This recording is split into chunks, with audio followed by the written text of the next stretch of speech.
अपने आत्मा जैसे प्रधानमंत्री का कोई निकम्मा डले मार दे, प्रधानमंत्री कुछ ना कहे उनको, लेकिन पुलिस वाले उसकी बाँह पकड़ के ऐसा संवारेंगे, याद रखेगा। तो इसी प्रकार कबीर साहब तो ये हमारे भगवान हैं, ये तो नहीं दुख देंगे, लेकिन काल फिर उनको बख्शा नहीं, क्योंकि इस डर से कि इस मालिक को इन्होंने ऐसे कैसे कह दिया, तो इसलिए ये सब खत्म हो जाएंगे बेटा। एक नियम है यहाँ का, अब तुम देख लो। लेकिन उस चोरी किए हुए धन को हम दान करेंगे, हम छुएंगे नहीं बेटा। इस नगरी को बसाना चाहते हो तो मांग लो। तो फिर मान गए वह। अच्छा माता जी, गुरु जी से बोल दिया महाराज सुबह भोजन करावाएंगे। अच्छा बेटा बस कोई बात ना, सुबह खा लेंगे, तब भूख सी भी ना रही। अब कहने का भाव ये है कि दोनों पिता पुत्र चोरी करने चल पड़े। एक सेठ का जाकर वो उसमें सुराख कर लिया, अंदर घुसने का पाड़ ला लिया, सेंध ला दी उसमें। अब लड़का कहने लगा पिताजी आप बाहर खड़े रहो, मैं जाऊंगा अंदर, और मैं पकड़ा भी गया तो लोग मुझे बालक करके छोड़ देंगे, आप पकड़े गए तो इस सेठ का यहाँ के नवाब तक नाता है, आपको बहुत भयंकर सजा दिला देगा। सम्मन बोला बेटा और तू तेरे को ये सजा दे दी तो मैं कैसे जीऊँगा ना, मैं जाऊँगा, मैं तो मर जाऊँगा, पर तुम मैं आटा फेंक दूँगा तो लेकर भाग जाना। तो सम्मन से वो नहीं मानना कि ना पिताजी मैं मेरे रहते तुम कैसे जाओगे, ऐसे कहते कहते अंदर घुस गया। सम्मन ने कहा बेटा थोड़ा सा लेना, 3 सेर, इससे ज़्यादा नहीं।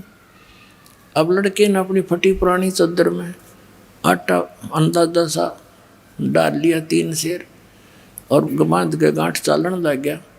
बढ़िया जाग गया, वहीं सोया था। अब वो निकलने लग गया, उस सुराख के अंदर से पीछे पैर पकड़ के घसीट लिया, और इतने वो लड़का उस आटे को फेंक गया बाहर को। अब सेठ जी ने देखा, अरे तुम भगत को आओ और चोरी करो, देख पाटेगी ना बोल तुम्हारी। तब उसने कहा लाला जी जोर तो क्यों बोल रहे हैं, 3 सेर आटा लिया मैंने, हमारे गुरु जी आ रहे थे, हमारे को किसी ने मांगा दिया नहीं, तेरा उधारा दे देंगे। अच्छा वो गुरुजी चोरी कराते हैं, और तेरे की पता चला इसकी जड़ का, वो चोरी कराने आते हैं। अब सेऊ ने सोची देख अब यह और बात बिगड़ेगी, गुरुजी को भी सजा दिवाओगे तो बड़े नकम्मे आदमी भाई। उधर से फिर सम्मन लेकर आटे को गया। नेकी ने पूछा पुत्र कहाँ है, उसने बताया कि वो तो लाला जी ने पकड़ लिया और बांध दिया खंभ के। अब नेकी ने क्या सोचा कि देख कैसा जुल्म होगा गुरुजी के साथ, लोग लड़के ने पहचानेंगे कि ये सम्मन का लड़का है, और फिर यहाँ आएंगे न्यो कहेंगे ये इनके गुरुजी चोरी कराते हैं। तो वो क्या कहने लगी कि तू वापस जा, और ये चक्कू ले जा, लंबा सा करद थी इतनी लंबी हो रही है वक्स काटने की। नो बोली जाकर लड़के का सिर काट लिया। एक बात बाहर करने के बहाने बाहर गर्दन निकलवा लिए और सिर काट लिए। फिर सेठ इस बालक ने घर नहीं रखे, घर पे छान मना होगा किसी का, किसका सही सिर किसका है ये सब, और लाला जी घर रखे को ना कि मर्डर का केस लगेगा उस पर, तो ऐसे कर दे। वो लेकर कर दो वापस से ला। उधर से उस लड़के के मन में यह प्रेरणा कि तो जुल्म होगा, कल गुरुजी को तो सजा दिलाएंगे निकम्मे, और इस कारण से हम बच सकते हैं।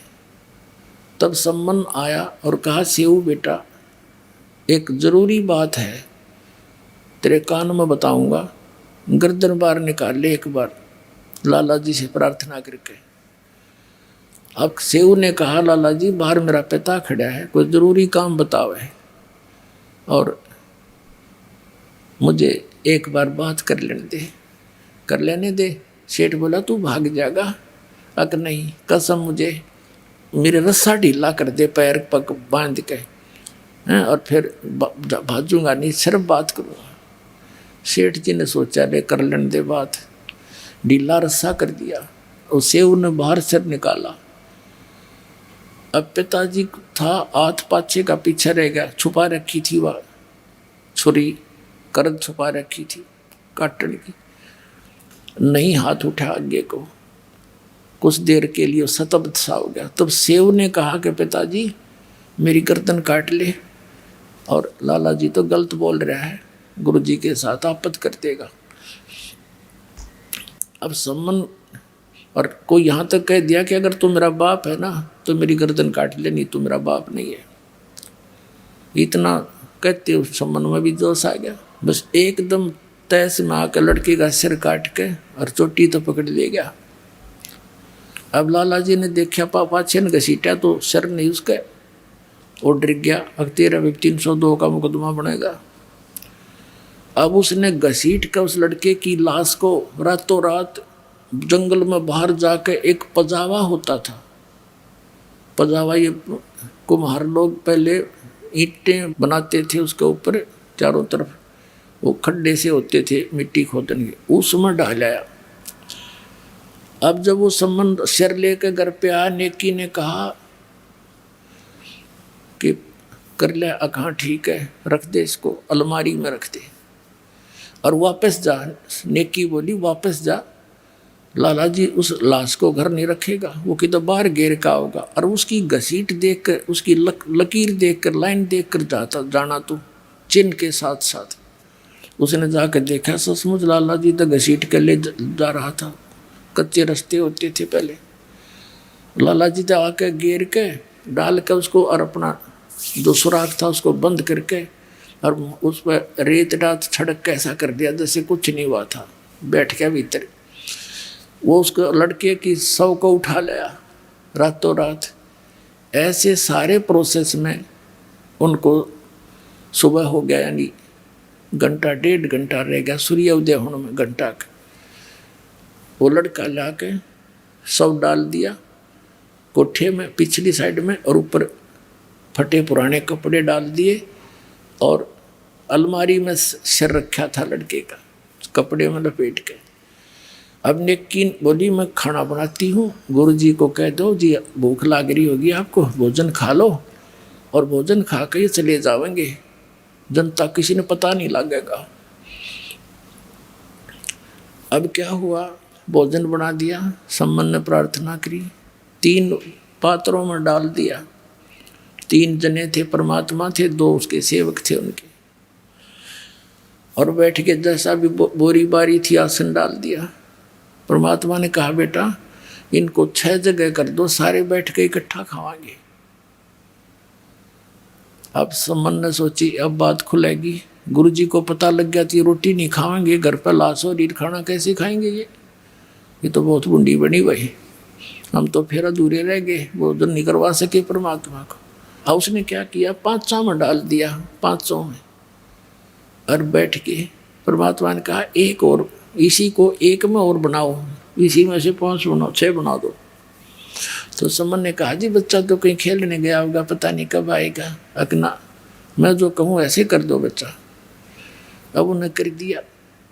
तब परमात्मा ने आवाज लगाई कि आओ सेऊ जीम लो, ये प्रसाद प्रेम, बेटा सिर कटा करें चोरों के, साधों को न तकसेम। कहते हैं सेऊ दड़ पे शीश चढ़ा और बैठा पंगत माही, नहीं निशानी गर्दन के वो सेवक नाही। माता पिता ने कुर्ता टाटा के देखे गमीज का गला कि वो ये लड़का है, अंदर जाके देखा वहाँ वो रक्त पड़ा था, बोरी खाली पड़ी थी, वहाँ सब नहीं था, और लड़के के निशान भी नहीं, और अपना हाथों काट रखा। कहते नहीं गरायरा गर्दन पे यो ओ सेवक नाही। बोलो सतगुरुदेव।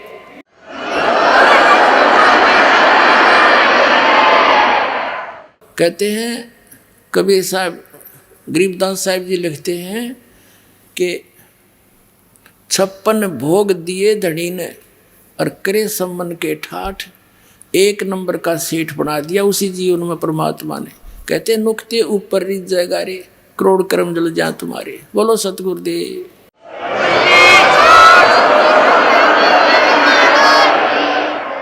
अब सम्मन के मन में ऐसी चोट लग गई कि हे भगवान, जब मेरे धन होता मन पुत्र नहीं काटना पड़ता, हे भगवान मेरे पास धन होता मन बेटा नहीं काटना पड़ता।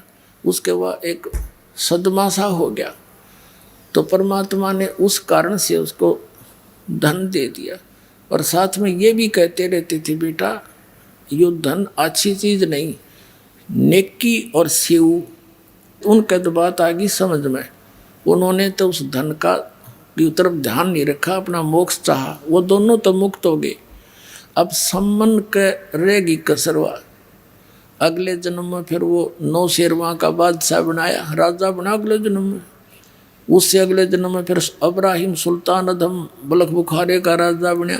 फिर जाके परमात्मा ने फिर वह हंस पकड़ा, अरे निकम्मे, मैं कितना ज्ञान दिया करता, तो फिर वहीं का वहीं रह गया। तो पुण्यात्माओं, इन सारी कथाओं को, ये कोई डूम बाट के गीत नहीं, ये परमात्मा के चरित्र हैं। इनको सुनने से भी पुण्य होता है, इनके अनुसार आचरण करने से लाभ होगा। अब हम आते हैं उस प्रसंग पर। तो वो प्रसंग बीच में आ गया था कि भगवान पर विश्वास करने से नुक्ते ऊपर रिझ जाएगा, रे करोड़ कर्म जल जाए तुम्हारे। इस जन्म में आपने सारा सुख भी देगा और मोक्ष भी देगा, पर इस माया को दुरुपयोग, इसके ऊपर आसक्त ना हो जाना, नया लेकर डूब जाएगी आपको। इसलिए कबीर साहब कहते हैं, माया दासी संत की ओ भाई दे आशीष, बिलसी और लातों छड़ी सुमर सुमर जगदीश। इसको अपना प्रयोग करे ढंग से। अब क्या बताते हैं, धर्मराय दरबार में दई कबीर तलाक, मेरे भूले चुके हंस को तू पकड़िए मत कजाक। कजाक, ए निकम्मी आत्मा, ए निकम्मे, जैसे ने कहा ना बड़ा अफसर छोटे को, और खबरदार देते ने ऐसा कर दिया, तो कहता है जी सर, अक नहीं जी ऐसा नहीं करूँगा। तो धर्मराज को, यहाँ के चीफ जस्टिस को, इस ब्रह्मांड के चीफ जस्टिस को कबीर परमात्मा ऐसे डांट लगा रहे। और वो क्या कह रहा है, बोले पुरुष कबीर से धर्मराय कर जोड़े, तुमरे हंस को पकड़ो नहीं मुझे दुआ ही लाख करोड़े। आपके हंस ने नहीं पकड़ो दाता। फिर क्या बताता है कि जिन्होंने आपकी शरण में आने से पहले जो पाप इकट्ठे कर रखे हैं, ये परमात्मा उनके आधार से तो मैंने उनको दंडित करना पड़ेगा, मेरा विधान है। तब परमात्मा ने कहा था, कर्म भरम ब्रह्मांड के मैं पल में करहूँ से, जिन हमारी दो ही दई सो करो हमारे पैसे।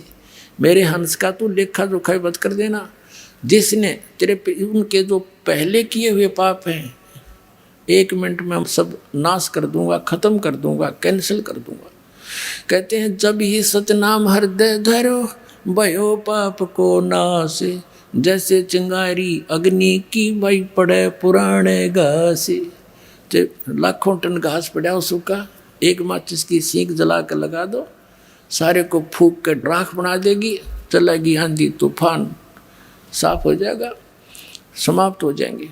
तो परमात्मा कहते हैं, मेरे हंस की जो पहले के कर्म हैं तेरे अकाउंट से मैं खत्म कर दूंगा। क्या बताते हैं, शिव मंडल ब्रह्मापुरी चाहे विष्णु लोक में हो, हमरे गुण भूले नहीं तो आन छुटाऊं तो। अपना आत्माओं, आप धीरे धीरे समझ जाओगे। अभी तो बच्चे हो, कोई पहली कक्षा का है, कोई दूसरी कक्षा का, किसी ने आज प्रवेश ही पाया है। और जो पुराने हो गए उनके तो हृदय में दास जो वचन बोलता है सारी 100% सच सिद्ध होते हैं, स्वीकार्य होते हैं, आपको भी हो जाएंगे। यो ज्ञान आज तक आपने सुना है को नहीं है, पूरे विश्व में ज्ञान नहीं। अब क्या है, ये है वो प्राइम टाइम मोक्ष का और भक्ति यथार्थ कराने का। आपकी परमात्मा के बच्चों से परमात्मा ने अब भक्ति करानी है। पूरे विश्व के प्राणी जो मनुष्य शरीर धारण करते रहेंगे उनको ये सतनाम मिलता रहेगा, और इसी से मोक्ष होना था। ये अभी तक छुपा रखा था। ये सतनाम आज तक इस दास के अतिरिक्त या उन महापुरुषों के अतिरिक्त जिन्होंने सीधे भगवान मिले थे उनको दिया था सतनाम, जाप भी दिया था, सारनाम भी बताया था, लेकिन उनको आगे देने को मना कर दिया था, किसी को जिक्र भी नहीं करना। धर्मदास मेरी लाख दुहाई, ये सार शब्द की दबार ना जाई, सार शब्द बार जो पढ़ी या बिचली पीढ़ी हंसनी तरही, ये बिचली पीढ़ी आ गई। प्रथम पीढ़ी थी जो परमात्मा आए थे 600 वर्ष पहले, और ये बिचली पीढ़ी अब हजारों वर्ष चलेगा ये सतमार्ग, और पूरे विश्व में सतयुग जैसा माहौल बनेगा। इस माया की दौड़ से वापस हटेंगे, प्यार से रहा करेंगे, सबको पता चल जाएगा हम कहाँ बैठे हैं और क्या इकट्ठा कर रहे हैं। जो भगवान को खोजते किस लिए हैं कि वो हमें सुख दे, हमें निर्धन को धनी करे, तो फिर ये भगवान मिल गया क्यों ना करेगा, वो गुण उसके अंदर विद्यमान है। तो फिर हमें विश्वास होगा, रोज सुख होंगे तो विश्वास भी होगा। सुख जब होंगे जब हम दृढ़ रहेंगे, भगवान को छोड़कर अन्य किसी की उपासना नहीं करेंगे, नियमित रहेंगे, सारे सुख आपको डेली दिया करेगा, न्यारे न्यारे पल पल पर आपको दिखाएगा कि ये मैंने सुख दिया है, ये मेरा किया हुआ काम है, तुम्हारा यहाँ पृथ्वी पर नहीं हो सकता था। तो फिर क्या होगा, तो ये वो समय है, और इस समय में आपको वो तीनों टाइप का कंप्लीट कोर्स मिल गया। प्रथम मंत्र, फिर वो सतनाम 2 अक्षर का, फिर सार शब्द, वो सार नाम बाद में दिया जाएगा आपको जब आप योग्य हो जाओगे। अब तो दास इसलिए थोड़ा सा समय अधिक ले रहा है इस सार नाम के देने में कि कुछ ऐसा ना हो जाए कि एक आधा दुष्ट व्यक्ति इस प्रारंभ में 1-2 यहाँ से छोड़ गया, तीनों नाम ले गया, और फिर वो एक कहीं आप ना देने लग जाए, कोई अधिकारी तो है ही नहीं, इसलिए थोड़ा सा डिले कर रखा था कि इनको पूरा विश्वास हो जाए। धीरे धीरे 2-3-4 वर्ष के बाद देता हूँ। आने वाले समय में जब पूरे विश्व में एक रस हो जाएंगे, अब जैसे 4 महीने के बाद सतनाम दिया जाता है, और फिर 1 वर्ष के बाद आपको सार नाम दे दिया करेंगे, और पहले विषय में रख दिया जाएगा। तो इस प्रकार ये बहुत सारा काम सुचारू और सुनियोजित तरीके से परमात्मा करे। तो अब जो आप पार हो जाओगे, आप तो गए सतलोक में, और जो पार नहीं होंगे, जो पार नहीं होंगे वे महामार खाएंगे। वो कैसे मार खाएंगे, जैसे आप प्रथम मंत्र जाप करते हो जिसमें फर्स्ट एंड लास्ट मंत्र छोड़ कर बीच के 5 मंत्र हैं, ये यहाँ के इन प्रधानों की मजदूरी है, इनके सतर का ये भक्ति धन है। तो इस जैसे गणेश जी का मंत्र आपको दिया जाता है, विष्णु जी का लक्ष्मी जी वाला मंत्र दिया जाता है, और इस सावित्री ब्रह्मा जी वाला, और शिव और पार्वती वाला, दुर्गा वाला, ये मंत्र आपको दिए जाते हैं। इनके कुछ अंश तो आपको यहीं पर यहाँ मिलते रहेंगे, देंगे यही, लेकिन देंगे आपके इस भक्ति के धन के प्रतिफल में। फिर आपके पास इनके अकाउंट में, इनके बैंक में घना धन बच जाएगा, आपका पार नहीं होता है। तो फिर ये क्या करेंगे, पहले आप जाओगे गणेश जी के लोक में, वहाँ अपना सारा पुण्य उसके सतर का खत्म करके फिर आपको भेजेगा ब्रह्मा जी के लोक में, वहाँ देवता बन जाओगे। वहाँ पुण्य खत्म करके फिर जाओगे विष्णु जी के लोक में, विष्णु जी के उस मंत्र का कमाई आपकी खत्म हो जाएगी। फिर जाओगे शिव के लोक में, वहाँ गण बन जाओगे देवता। स्वर्ग में, वहाँ स्वर्ग है, उनके अलग से रेस्टोरेंट है, और वो आपसे चार्ज करते हैं। जैसे रेस्टोरेंट वाला किराया न्यारा लिया करे और खाने का न्यारा उसमें दुगना तिगुना जोड़ के आपसे लेता, ऐसे वहाँ ये रेस्टोरेंट है इनके। फिर वहाँ ख़त्म होने के बाद दुर्गा जी के लोक में, वहाँ देवता बनोगे, और जब आप हो जाओगे कंगाल, आपको नरक में, नरक से पीछा छुटकर फिर आपको पृथ्वी पर कई 1000 वर्षों तक, और फिर सतनाम का जो रह गया और सार नाम की कमाई आपको मिल गई, वो नहीं पार हुई। ये नहीं है कि सार नाम मिल गया पार हो गए, अंतिम सांस तक मर्यादा में रहोगे तब पार होगे। तो फिर उनको उसके लिए इस काल ने क्या कर रखा है, इस ब्रह्मलोक के अंदर एक ब्रह्मांड में नकली सतलोक, अलखलोक, अगमलोक, अकैलोक बना रखे। तो आपके उस भक्ति धन को वहाँ नाश करवाता है। तो इस प्रकार वो प्राणी तो हजारों युगों तक नीचे नहीं आएगा, कति चूस के उसको भक्ति धन नष्ट करके थोड़ा बहुत बचे हुए को यहाँ पटक देगा। फिर यहाँ पृथ्वी का राजा बन जाएगा, फिर नरे पाप कमाओगा, और फिर गधा बन जाएगा। तो यह विरान माटी होगी जो ईब फिसल गया। तो सावधानी बरतियो, और चलो सतलोक में। बोलो सतगुरुदेव।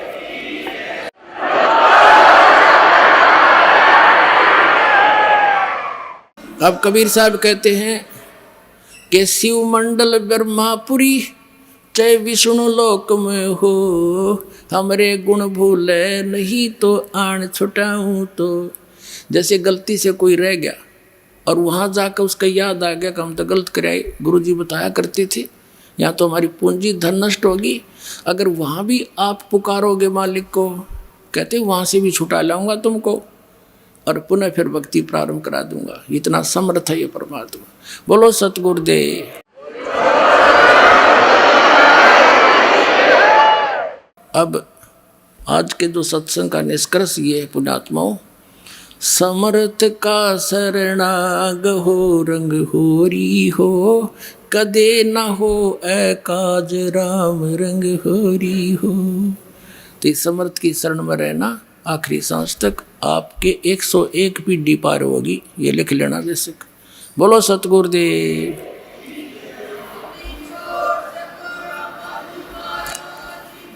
परम पिता परमात्मा पूर्ण ब्रह्म सारी सृष्टि के रचनहार सत्य पुरुष कबीर परमेश्वर जी की असीम रजा से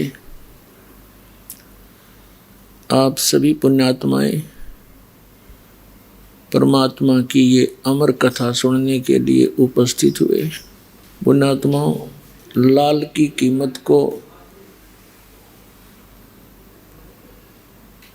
पारखी ही जान सकता है, जोरी ही जानता है। लाल को स्वयं पता नहीं होता उस कितनी कीमत का है। आप उन परमात्मा के उन लालों में से हैं जिनके विषय में बताया है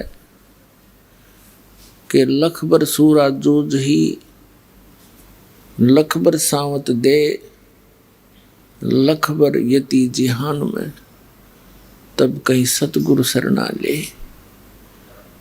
युगों युगों के आप इतने पुण्यकर्मी प्राणी हैं,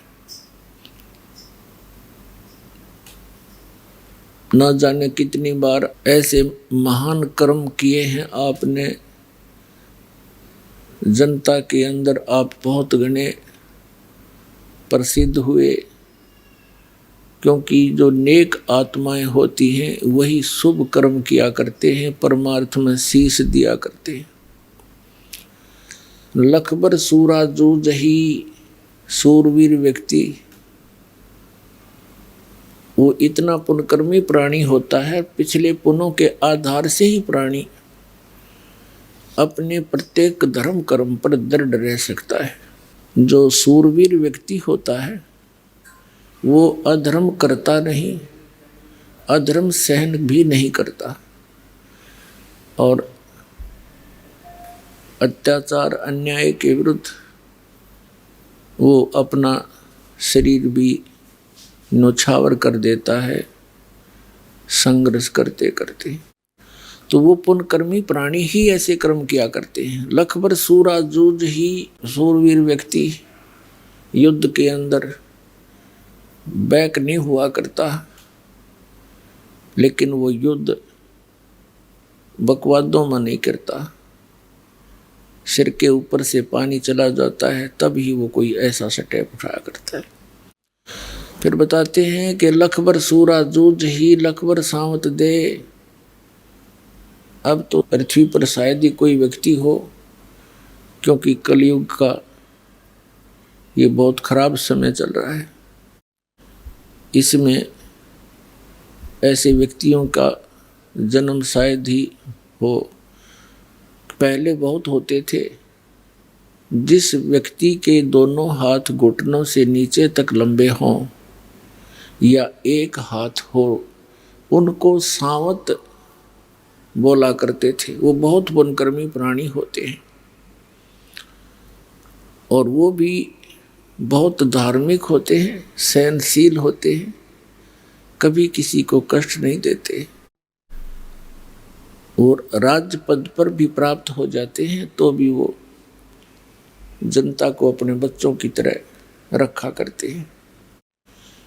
फिर लखबर यति जहान में, यति जैसे हनुमान जैसे यति, ये सुखदेव जैसे यति, यानी अपने आजीवन ब्रह्मचारी रहे, जैसे यति पुरुष में भी यही गुण होते हैं। जैसे हनुमान जी थे, यति पुरुष थे, उनके अंदर स्वार्थ नहीं होता, परमार्थ में ही वो अपना सब जीवन व्यतीत करते हैं। श्री रामचंद्र जी का उसका कोई रिश्तेदारी नहीं थी। उन्होंने देखा भी एक आदमी जंगल में है, इसकी पत्नी ठाली, नालायक ने किसने ठाई, पहले तो उसकी खोज करी, फिर उसकी देही तोड़ी और बगैर किसी स्वार्थ के उनके साथ रहे। तो यहाँ बताते हैं कि लखबर सूरा जूझ ही, लखबर सावत दे, लखबर यति जहान में। ऐसा परमार्थी व्यक्ति लाखों बार रहा हो तब सतगुरु शरणा ले। आप उन पुण्य कर्मी प्राणियों में से हैं कि परमात्मा ने आपको शरण में ले लिया। अब आप क्या हो गए उसकी भी बताते हैं। गोरख से ज्ञानी घने, सुखदेव यति जहान, सीता सी बहु भारिया, संत दूर अस्थान। अब परमात्मा की शरण में आने से आपकी कितनी वैल्यू होगी। कहते हैं गोरखनाथ जी सिद्ध पुरुष थे और उसने इस काल की साधना करके इतनी सिद्धि प्राप्त कर ली थी। एक बार उसने एक पहाड़ी को अपने वचन से सोना बना दिया था, पत्थर को, और भी कई ऐसी जंतर मंत्र करके बहुत बड़े प्रसिद्ध हो गए थे। तो परमात्मा मिलते हैं अच्छी आत्माओं को, जैसा कि आपको बहुत बार बताया है वेदों में। ऋग्वेद मंडल नंबर 9 सूक्त 86 के मंत्र 26 और 27 में, ऋग्वेद मंडल नंबर 9 सूक्त 82 मंत्र 1, 2, 3 में, और भी अनेकों स्थानों पर ये परमात्मा की लीला में लिखा है कि वो ऐसे लीला करता है। सतलोक में रहता है, ऊपर तेजों में, सतलोक पर, वो तेजों में जो सतलोक है वो भी सौ प्रकाशित है, जैसे हीरे और मणि अपने आप प्रकाशित होते हैं। वो एक भूमि है, एक पृथ्वी है सतलोक, और उसमें वहाँ परमात्मा रहता है एक बहुत बड़े गुम्बज में, बहुत बड़े, और सिंहासन पर विराजमान है, मनुष्य सदृश है, सिर पर मुकुट है, ऊपर सफेद छत्र है दाता का। वो कबीर परमात्मा जिसको सतपुरुष भी कहते हैं, सतपुरुष, अमर पुरुष और परम अक्षर पुरुष, परम अक्षर ब्रह्म, ये तो इनकी पदवी के नाम हैं और उनका वास्तविक नाम, शरीर का नाम कबीर है, कबीर देव, कबीर साहब। जैसे अपने देश के प्रधानमंत्री जी का शरीर का नाम अन्य होता है, प्रधानमंत्री, प्राइम मिनिस्टर, ये उनकी पोस्ट के नाम होते हैं। तो वहाँ ऐसे रहता है और वहाँ से चलकर आता है, गति करके आते हैं, अच्छी आत्माओं को मिलते हैं और उनको फिर अपनी यथार्थ जानकारी देते हैं, जहाँ से हम आए थे वह वापस जाने की, इस गंदे लोक से जन्म मृत्यु के रोग को कटवाने की वो जानकारी स्वयं देते हैं। तो वो परमात्मा ऐसे ही अच्छी आत्माओं को मिलते हैं। गोरखनाथ जी को मिले। गोरखनाथ जी पहले तो गोष्ठी कह रहा था, मैं ज्ञान चर्चा करेंगे। जब परमात्मा ने उसको ज्ञान चर्चा के लिए जब शुरुआत की तो परमेश्वर ने अपनी जानकारी देनी चाहिए कि मैं परम अक्षर ब्रह्म हूँ और मैं अविनाशी हूँ, या गोरखनाथ का गले नहीं उतरी। तब गोरखनाथ जी ने कई और अटपट किया, परमात्मा ने उसको हर प्रकार से फेल करके फिर अपनी शरण में लिया। तब गोरखनाथ जी ने परमात्मा की शरण ली थी, कबीर परमेश्वर की, और परमेश्वर से ज्ञान प्राप्त करके इस ज्ञान के आधार से, और परमात्मा ने उसको सतनाम दिया था, सार नाम नहीं दिया, क्योंकि वो तो अंतर्यामी है। वो जानते हैं कि कौन बिगाड़ कर सकता है कौन नहीं। जैसे आदरणीय धर्मदास साहिब जी को ये कंप्लीट मंत्र दिए थे, सार नाम भी, सतनाम भी और प्रथम मंत्र भी। आदरणीय नानक साहिब जी को, आदरणीय मुल्कदास साहिब जी को, आदरणीय दादू साहिब जी को, आदरणीय गरीबदास साहिब जी गांव छुरानी जिला झज्जर वाले को, आदरणीय घीसा दास जी साहिब गांव खेकड़ा जिला मेरठ उत्तर प्रदेश वाले को, इनको तो कंप्लीट कोर्स दिया था, लेकिन इनको सख्त हिदायत दे दी थी कि तुमने आगे किसी को सतनाम भी नहीं देना है और ना ही ये सार नाम की झलक किसी को बतानी नहीं, क्योंकि आने वाले जो समय हमारा सही है, निर्धारित समय, ये निर्धारित समय है बिजली पीढ़ी का। इस समय तक इन सभी मंत्रों को और इस यथार्थ ज्ञान को गुप्त रखना था। नहीं तो ये काल ने कहा था कि कलयुग में मैं तेरे नाम ते, सतलोक और सचखंड के नाम ते, और कबीर और अमर पुरुष के नाम ते मैं अनेक पंथ चलाऊंगा, और उन पंथों में ज्ञान तो कहेंगे वो सतलोक और सचखंड का, और नाम देंगे सारे काल के, तो ये सभी के सभी मेरे ही जाल में फंसे रहेंगे। ऐसी व्यवस्था कर दूंगा जब तुम आओगे कलयुग में, क्योंकि काल ने कबीर परमात्मा से एक प्रार्थना करके वचन प्राप्त किया था कि 3 युगों में, सतयुग त्रेता द्वापर में, जीव कम ले जाना परमात्मा। और परमात्मा को भी मालूम था कि जब तक ये जीव घना दुखी नहीं होलेगा तब तक ये भगवान नहीं ढंग से बच सकता। और सतयुग त्रेता द्वापर तक कुंकर्मी प्राणी आते हैं, उनको विशेष दुख नहीं होता, ना शारीरिक कष्ट होते हैं, ना किसी चीज़ का विशेष अभाव होता है। तो फिर वो जो भी साधना कर रहे होते हैं उनको मिलता है पिछले संस्कार प्रारब्ध से सब सुविधाएं, सब सुख, पुत्र पुत्री, सब सुविधा हो जाती है। तो वो ये सोचते रहते हैं कि हम जो पूजाएं कर रहे हैं इन्हीं से हमें लाभ हो रहा है। तो परमात्मा ने जानबूझकर उसको दे दिया था, बालक है, ये मांग क्या सकता है। 3 युग में जीव थोड़े ले जाना, मालिक को भी मालूम था कि ये ना करें भक्ति मेरे आड़ी 3 युग में, और कलयुग में ये महादुखी हो जाएंगे। और जो साधना ये कर रहे होंगे इन नकली संतों द्वारा बताई हुई, उससे इनको लाभ होना है नहीं, और पिछले पुण्य इनके हैं ही नहीं, होंगे ही नहीं। कलयुग में तो इतने अमकति सतयुग त्रेता द्वापर से अपने पुण्यों को नाश करते करते यहाँ तक पहुँचते। तब परमात्मा को पता था कि उस कलयुग के बिचली पीढ़ी के समय में ये सभी उस काल के जो फैलाए हुए जाल में सब संतों पंथों के पास घूम फिर कर उनके ज्ञान को सुन सुना कर ये सारे थक चुके होंगे, और सतिथि ज्यों की त्यों होगी। जैसे ये जय गुरुदेव पंथ का प्रवर्तक श्री तुलसीदास जी थे, ये मेरे ख्याल में 70 साल तक सत्संग कर गए, 70 से भी ज़्यादा कर गए होंगे। और जब से सत्संग करने लगा, जब से न्यों करने लग गए थे, हम तो छोटे छोटे ही थे जब सुना करते जय गुरुदेव सतयुग आओगा, जय गुरुदेव सतयुग लाओगा।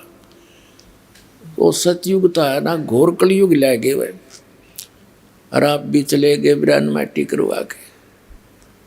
अपने आत्मा ना उनकी साधना ठीक, ना उनका ज्ञान कोई भगवान वाला, ना उन्होंने कोई सदग्रंथाधार मान्या। अपनी लोक वेद सुनी सुनाई उस शिवदयाल की दंत कथा से लाखों करोड़ों जीव काल के मुंह में डाल दिए। अब जो दास बताना चाहता उस प्रसंग पर आते हैं कि अब ये जितने भी काल के पंथ थे, काल ने कहा था 12 पंथ करूं मैं साजा, नाम तुम्हारा ले करूं आवाजा। जब परमात्मा ने यस कर दी कि ठीक है 3 युगों में जीव ले जाऊंगा थोड़े, और चौथे युग में कलयुग में जब आओगा तब मैं अपने हंसों को ले जाऊंगा। तब उसने ये एक प्रार्थना और करी थी इस काल भगवान ने कि भगवान आप जबरदस्ती ना करना, बलपूर्वक ना ले जाना, अपनी शरण में बलपूर्वक ना लेना, आप अपना ज्ञान देना, आपके ज्ञान को स्वीकार करे, आपकी साधना करे, आपका हमारी साधना करे, वो हमारा वो मेरा ही रहे। परमात्मा को भी पता था कि जब तक ये मेरा ज्ञान और मेरी भक्ति नहीं करेंगे तो मेरे होंगे कहाँ से। तो ये यश कर दी थी दाता। तब एकदम तेवर बदल गया और लगा कहने के परमात्मा कबीर जी अपने ही पुत्र जोगजीत के रूप में आए हुए थे।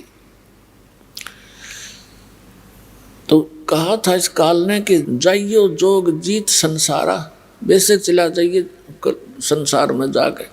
कबीर साहब ने कहा था कि मैं इस उद्देश्य से आया हूँ अपने पुत्र जोगजीत के रूप में, कि पिता ने भेजा हूँ और मैं इस उद्देश्य से आया हूँ, नीचे जाकर बताऊंगा कि तू काल है और तू भगवान नहीं है, और तूने अपने आप को भगवान सिद्ध कर लिया। मूला माया मग में बैठी हंसा चुन चुन खाई, ये जोत स्वरूपी कहे निरंजन में ही करता भाई।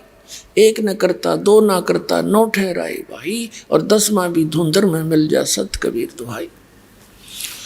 तब परमात्मा ने कहा था कि मैं नीचे जाके बताऊंगा और सबको यथार्थ ज्ञान कराऊंगा कि परमात्मा कोई और है, उसकी ये साधना है, ये ज्ञान है।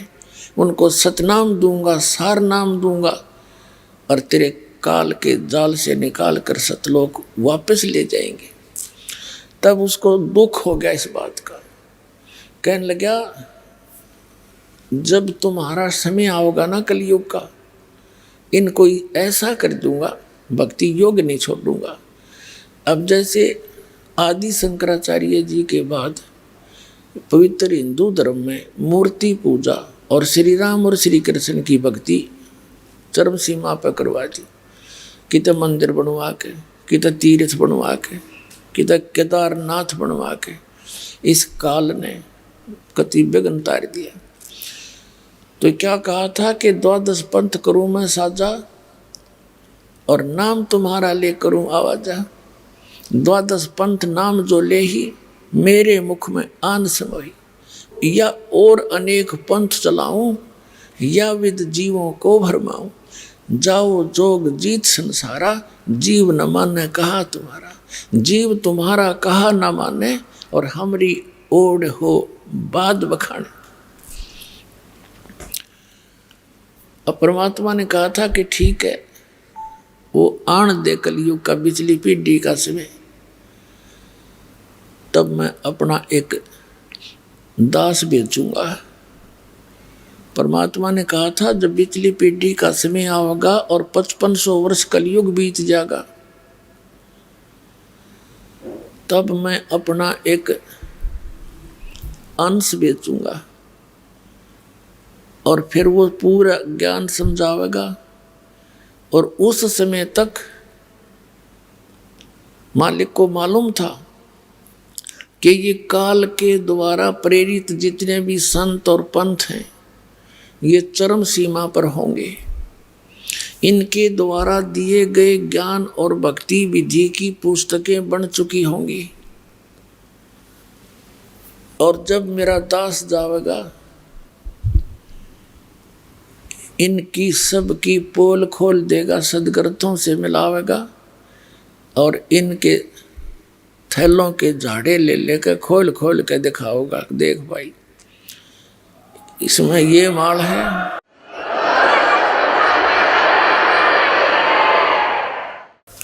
असली और नकली की पहचान करा के और मेरे बच्चों को मेरी शरण में लावेगा।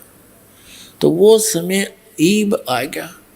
तो जैसे गोरखनाथ जी को पता था कि यू कड़ी बिगाड़ेगा, उसको केवल सतनाम दिया था, वो 2 अक्षर का, सार नाम नहीं दिया। और उस परमात्मा के ज्ञान को लेकर और सतनाम के आधार से उसने प्रचार शुरू कर दिया। और वाह होगी, गोरख जैसा विद्वान नहीं, हम तो इस ऐसे हैं, अर्धी की गांठ लेकर और पंसारी का बोर्ड लगा लेते हैं। तो जिस कारण से आदरणीय गरीबदास साहब जी कह रहे हैं परमात्मा कबीर जी से प्राप्त उस संपूर्ण स्पिरिचुअल नॉलेज के आधार से कि गोरख से ज्ञानी गणे, ज्ञान से क्या बात बनेगी जब समाधान नहीं है। गोरख से ज्ञानी गणे और सुख दे यति जहान, सीता सी बहु बहारिया और संत दूर स्थान है। कहते हैं गोरख जैसे विद्वान बतेरे पा जाएंगे, अटपट करनी है, और सुखदेव ऋषि जैसे भी बहुत से यति पुरुष मिल जाएंगे, और सीता जैसी पतिव्रता पत्नियों की भी कमी नहीं है संसार में, लेकिन कमी है तो संत की कमी है। कहते हैं गोरख से ज्ञानी गणे और सुख दे यति जहान और सीता सी बहु बहारिया और संत दूर स्थान, यानी संत भक्ति मार्ग में ये बहुत दूर घर हैं जो, तो आप वो भक्त वो संत बन गए। संत सोए जो सीधा चाले, यानी मार्ग भी सीधा हो, बकवाद भी छोड़ दे। तो ये जो आप आज इस परमात्मा की शरण में आए हो, इससे पहले तो आप कैसे थे? लखबर सूरा जूझ ही लखबर सामत दे, और लखबर यति जहान में रहा हो, तब सतगुरु शरण ले, तब ऐसी पुण्यात्माओं परमात्मा कबीर जी की शरण में आती हैं। और फिर क्या बताते हैं कि उसकी जब शरण में आने के बाद फिर आप क्या बन गए? गोरख से ज्ञानी गणे, सुख दे यति जहान और सीता सी बहु बहारिया, संत दूर स्थान। आप उन संतों में से हो गए जो पूर्ण रूप से कंप्लीट कोर्स प्राप्त हो गया। तो आपको जो लाभ होगा, आपका जो जीवन सफल होगा, उन महापुरुषों का भी नहीं हुआ जो बहुत महिमा प्राप्त करके संसार में प्रशंसा के पात्र बनकर चले गए। तो आप परमात्मा के उन लाडली आत्माओं में से हो जिनके विषय में क्या कहते हैं, जिनके विषय में कहते हैं परमात्मा, साधों से ती मस्करी ये चोरों नाल खुशाल, मल अखाड़ा जीतेंगे ये युगन युगन के माले। कहते हैं हम जो सही मार्ग बताते हैं संत भक्त, उनके साथ तो ये जनता भोली भाली मजाक करती है, मस्करी करती है, और इन चोरा नाल खुशहाल ये नकली संत पंथों के साथ कहते हैं इनमें बड़े खुश होकर नो श्रद्धालु बने बैठे, कोई ऑब्जेक्शन नहीं। और जब ये बताया जा रहा है कि ये मार्ग गलत है, तुम्हारी साधना गलत, तुम्हारा ज्ञान गलत है, रुक के मार रहा दास की इतने दिन आवाज लगा रहा, 15 साल हो गए, और फिर भी जूना रेंगती उन झूठा के ऊपर विश्वास करें बैठे। और मेरे दास का क्या उद्देश्य है? और नहीं तो ये संत जवाब दें, अगर रामपाल झूठ बोल रहा है एक शब्द तक है कि दिखा दो और प्रमाण दे दो मैं झूठ बोल रहा हूँ। घेरे बैठी थी, जनता को बर्बाद कर दिया।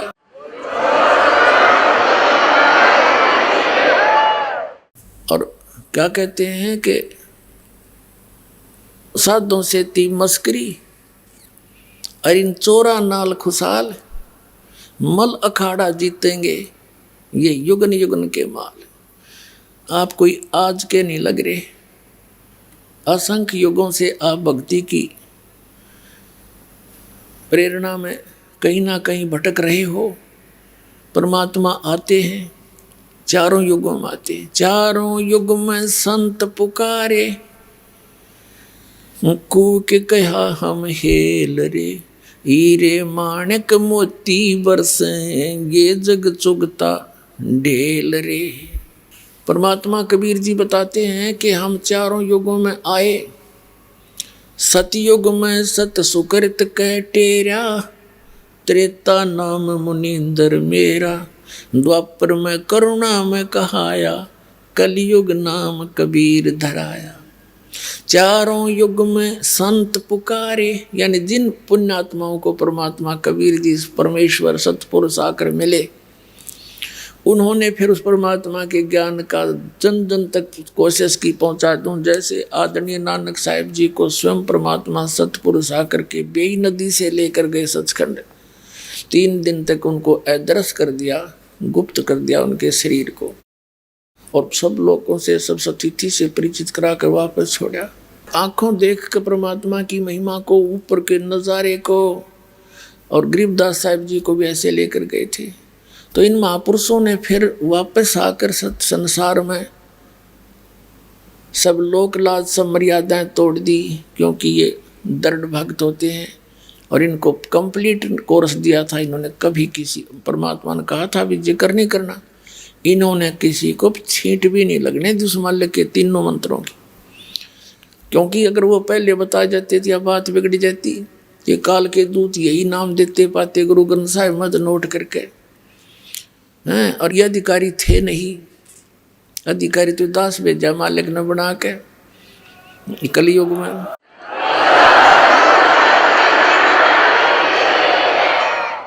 और अनधिकारी से बनाया हुआ पासपोर्ट काम नहीं आवा, पूरा एयरपोर्ट पर जेल में जागा फिर वो। तो ये अनधिकारी थे सारे। तो ये राधा स्वामी पंथ कहाँ से चला, इनके इतिहास देख लो, पढ़ाया था आपको कल। शिवदयाल जी जो थे राधा स्वामी पंथ के प्रवर्तक हैं, और ये पंजाब के रहने वाले थे, आगरा में रहने लगे। गुरु ग्रंथ साहिब को पढ़ा करते, कबीर साहिब की वाणी पढ़ा करता। जैसे भी इसने समझ मत आई, कोई नाटपट करके यो इतना बखेड़ा पैदा कर गया। अगर ये गुरु ग्रंथ साहिब में ये मंत्र होते तो यो यही मंत्र चालू कर जाता, और वो अधिकारी था नहीं, क्योंकि उसका कोई गुरु नहीं, और गुरु भी हो तो उस परंपरा से हो। तो यही नाम ये आज दे रहे होते। दास कैसे डिफ्रेंशिएट करता, फिर आज आपको कैसे विश्वास दिलाता ये नकली ये असली। तो उस दिन परमात्मा ने कहा था, धर्मदास मेरी लाख दुआई, एक तो सार शब्द की दबार नहीं जाई, दूसरे कहा था सार शब्द बार जो पढ़ी या बिचली पीढ़ी मेरे हंस नहीं तरही। फिर कहा था धर्मदास मेरी लाख दुआई, ये मूल ज्ञान की दबार न जाए। ये मूल ज्ञान जो दास आपको बता रहा ये है मूल ज्ञान। कबीर साहब ने कहा कि 33 अरब ज्ञान हम व्याख्या, ये मूल ज्ञान अभी तक गुप्त ही रखा। इसको गुप्त रखा हुआ था, किसी का छीट नहीं लगने दी। ना कबीर पंथियों को पता, औरों को तो पता होगा कहाँ से इस पवित्र ज्ञान का। और कबीर सागर पढ़े इनका समझ में आया कुछ भी। गीता के पढ़ने वालों को गीता का ज्ञान नहीं, वेदों को पढ़ने वालों को वेदों का ज्ञान नहीं, गुरु ग्रंथ साहिब को पढ़ने वालों को गुरु ग्रंथ साहिब का ज्ञान। उसमें कहा क्या जा रहा है। और पवित्र बाइबल के पढ़ने वाले बाइबल का ज्ञान नहीं, वह निराकार बतावें, गॉड इज फॉर्मलेस। और पवित्र बाइबल में लिखा है भगवान मनुष्य दृश्य है, उसने अपने जैसा मनुष्यों को अपने स्वरूप के अनुसार उत्पन्न किया। तो खाक समझा इन सदग्रंथों को। तो इस दास पर दया करी परमात्मा ने, क्योंकि ये सभी उसी के बच्चे हैं, चिट्टी से लेकर हाथी तक। पूरी पृथ्वी पर जितने मानव हैं ये सभी प्राणी उस कबीर परमात्मा के हैं। और हम तत्व ज्ञान से अपरिचित होकर के न्यारे न्यारे कर दिए इन्होंने। अब हम उसी प्रसंग पर आते हैं कि क्या बताते हैं परमात्मा कि जिन महापुरुषों को परमात्मा मिले उन्होंने इस ज्ञान को कति गुप्त रखा, ये नाम नहीं बताए। जैसे आदरणीय नानक साहिब जी, ये स्वयं वो मंत्र जाप करते थे सतनाम के 2 अक्षर का। आपको बहुत बार दिखाया है जन्म साखी भाई बाला वाली। जो जन्म साखी भाई बाला वाली हैं ये एक बहुत प्रमाणित रिकॉर्ड है, क्योंकि भाई बाला जी जो थे नानक साहिब के साथ रहे थे, और जो भी उनकी वार्ता जो लीला उन्होंने की वो उसने आंखों देखी लिख रखी। तो समुद्र की साखी में उस 2 अक्षर के नाम का प्रमाण है, और पूरे सिख समाज में उसकी छींट भी नहीं है, क्योंकि उनको सख्त हिदायत थी कि ये नाम अभी किसी को बताना नहीं।